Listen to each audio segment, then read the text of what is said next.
Good afternoon, judges. My topic is on the efficacy of cataract versus intracameral mydriatic in cataract surgery. So, blindness due to cataract is a remarkable problem around the world, particularly in the developing countries, including Southeast Asia. It has resulted in cataract surgery being one of the most commonly undertaken surgical procedures around the globe. So, for a successful cataract surgery, a pupil diameter of at least 7 to 8 mm is an absolute necessity, which facilitates intraoperative manipulation. Moreover, a stable mydriasis reduces intraoperative complications, including iris injury, insufficient removal of the cortical and nuclear debris, posterior capsule rupture, and vitreous loss. So over the years and still today, topical mydriatic eye drops have been routinely used for the dilation of pupil prior to the cataract surgery. But these are a combination of sympathomimetic agent, phenylephrine, and parasympatholytic tropicamide.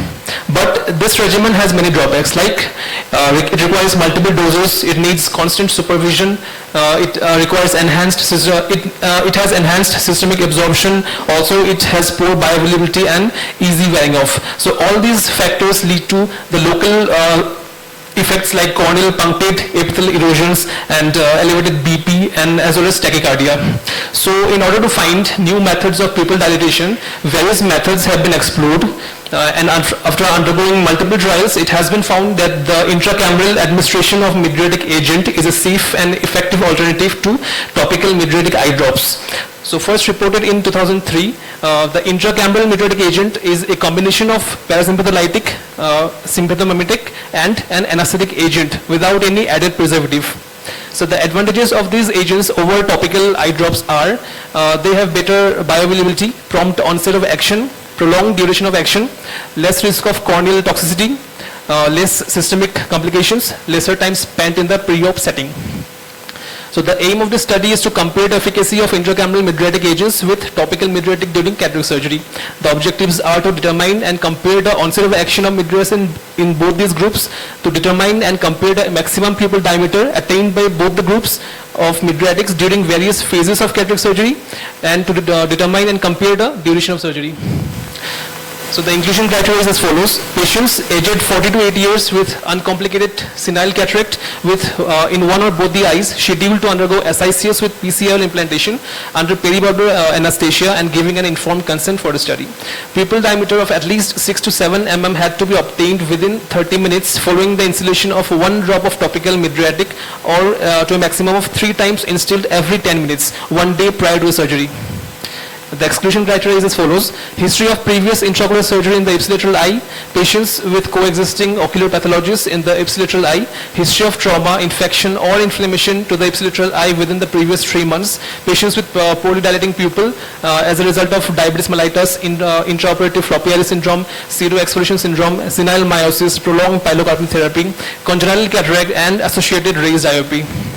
So this study was done in a sample of 140 patients who came to the ophthalmology OPD aged 40 to 80 years with uncomplicated senile cataract satisfying both the inclusion and exclusion criteria, who were planned for SICS with PCL implantation under peribulbar anesthesia, and those who had given written informed consent to participate in the study.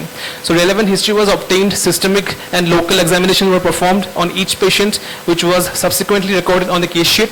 The pre-op workup was done in each patient, and after undergoing all the necessary pre-op workup, the patients were randomized into 2 groups with 70 patients in each group. The group A, which was a topical group, the patients were dilated using the standard dilating drops, which consisted of tropicamide 0.8%, phenylephrine 5%, and a preservative chlorobutyl 0.5%. And the group B, that is the intracameral group, they were given placebo eye drops while waiting for surgery, and then in the OT they had been injected intracameral injection of 0.2 ml of preservative-free mixture of mydriatic agent, which consists of tropicamide, phenylephrine and lidocaine. The parameters considered for this study were the onset of action of mydriasis, the mean pupillary diameter at different time points during the surgery, and the mean duration of surgery in both the groups. The horizontal pupil diameter in mm was measured with Castro-Viejo caliper. 3 readings were taken and the average was calculated as a mean. So the different time points during the surgery where we calculated the mean pupil diameter were T0, where before administering the block T1 for the topical group. It was done 1 hour after the start of the topical drop installation, and in the intracameral group it was done 60 seconds after entering the AC from the side port. At T2, it was done just after extracting the nucleus from the AC. At T3, it was done just before the implantation of the lens. And at T4, it was done just before the removal of the lid speculum. So this is a table distribution according to the basis of age. This table shows the distribution of the study on the basis of gender. This table shows the distribution of the study participants on the basis of onset of action in both the groups. So in the first table you can see the topical group, maximum of the patients, the 42.85% of the patients had the onset of action within 26 to 30 minutes. And in the second table, that is the intracameral one, where we can see the maximum patients, around 52.15% had the onset of action within 11 to 20 seconds. This table shows the distribution of pupil size in different time periods. So at T0, we can see the topical group had more, the mean pupil diameter was more in the topical group at T0 time. At T1, it was more in the intracameral group. At T2, it is also, we can see it is slightly more than the topical group in the intracameral one. In the T3, it is around 7.5 mm, but it is less in the topical group. And lastly, at T4, it is also seen that it was around 7.6 at the last stages of the cataract surgery, and it was more than the topical group.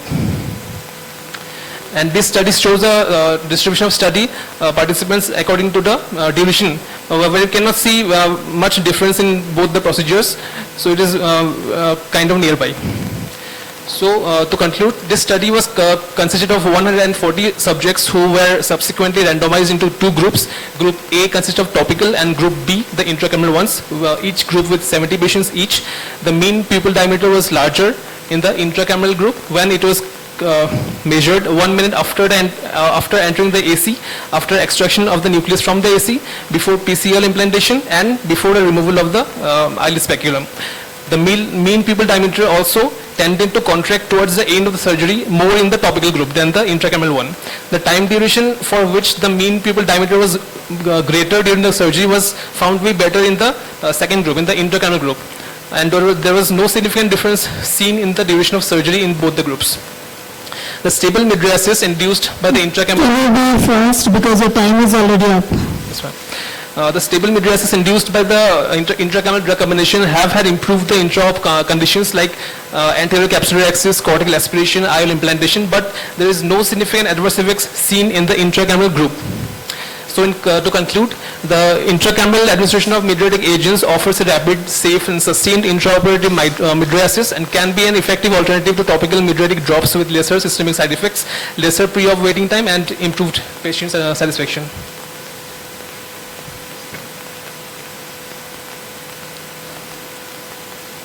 So did you find any difference between when you are giving perivalvular and when you are doing a topical? Ma'am, during perivalvular block, it was not. There's no such different, no significant difference in the both the groups. Sorry, you studied only the mydriasis, I think so, no? Not the anesthesia. No, sir. This is the topical mydriatics versus the intracameral mydriatics. Yes. So how can you say it is safe when you have not done the endothelial cell counts? Because you have to know the endothelial cell toxicity also of the intracameral drugs. So the systemic side effects are less compared to the intracameral group has lesser. Talking about the systemic. In order to know the ocular side effects, you should have done an endothelial cell count both pre-op and post-op. Yeah.